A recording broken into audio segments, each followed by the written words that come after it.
you're 6 feet under, we know it's not your fault. Oh, some die in a blunder. I tell you what I really like, one thing I really like in the church, I think it's an artwork. Up here, we have the remarkable image of Charles Burney. So he had a fairly famous father also called Charles Burney. He was a music historian, amongst other things, and a very famous sister, Frances Burney.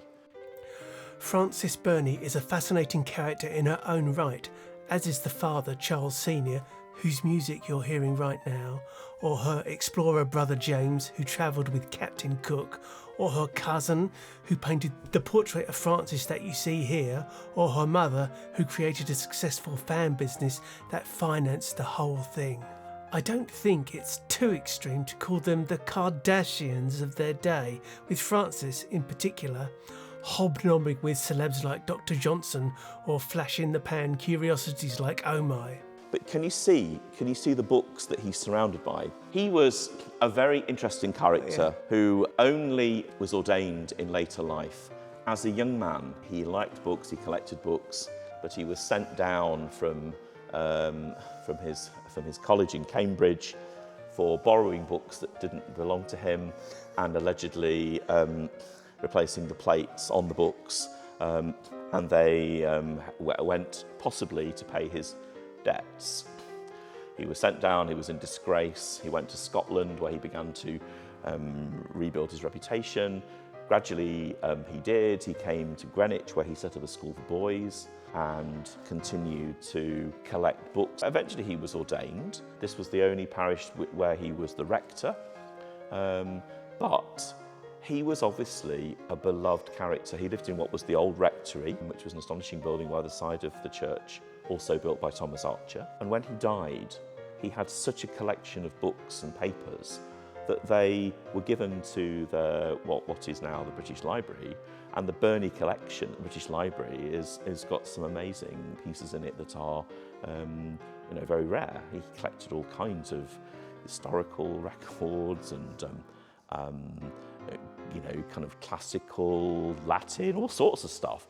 So when you look at it, you're see thinking him of that and think the stolen of him library books. both as the stolen library books and also his scholarly work. I mean, he's a very interesting person. I once had a funeral some many years ago, where the person who had died, I always ask, what did the person do for their work? Was they living and have you? And people looked at me a little bit and sort of went, oh well, Father, you were a chorer. Oh, we were a chore. And I'd never heard that phrase. Well, it's like this, he did chores for people. And then they recounted some of his infamous chores where he'd borrowed things for people that didn't necessarily belong to somebody. And so basically it was, shall we say, he was employed to be a kind of a runner in an alternative economy kind of thing. And so I said, well, one of the former priests of this church was a bit of a chore. Frances Burney, in her recollections of her life, her family life, she herself had a fantastically interesting life. She married a French revolutionary soldier from the French Revolutionary War in the 18th century. Frances Burney, sometimes called Fanny, who sometimes people inappropriately call Fanny Burney, but the scholars tell me Fanny is just like it's disrespectful. So we say Frances Burney. Frances Burney's first book was called Evelina. The full title is Evelina, or the History of a Young Lady's Entrance into the World. It was published anonymously in 1778, so her father wouldn't get wind of it. And the plot, it reads like a standard rom-com. But before such a standard existed. No after you, no after you, no after you. There's everything you'd expect, right down to the dashingly dressed monkey. And reading through it has a recognisable nostalgic vocabulary that I think we should bring back. Mortified, we don't say mortified enough. Vex, folly, perplex.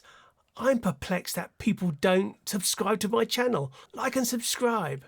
The work is widely regarded as a precursor to the, frankly, much funnier, sharper and better written works of Jane Austen, but we stand on the shoulders of giants. Her and her brother were somewhere near Shooter's Hill in a carriage, and they were held up by a highwayman. And she recounts the story. I'm not making this up completely. She recounts the story that after they were robbed by the highwayman, Charles, who was always complaining about feeling cold, shouted after the man who'd robbed them, "Shut that door!" That's a story that people of a certain generation still remember Larry Grayson. So I say not only does Charles Burney a bit of a chorer, but he also is the inventor of the catchphrase, "Shut that door." There's Charles Jr. on the walls of St Paul's, surrounded by his books. Stolen, I like to think.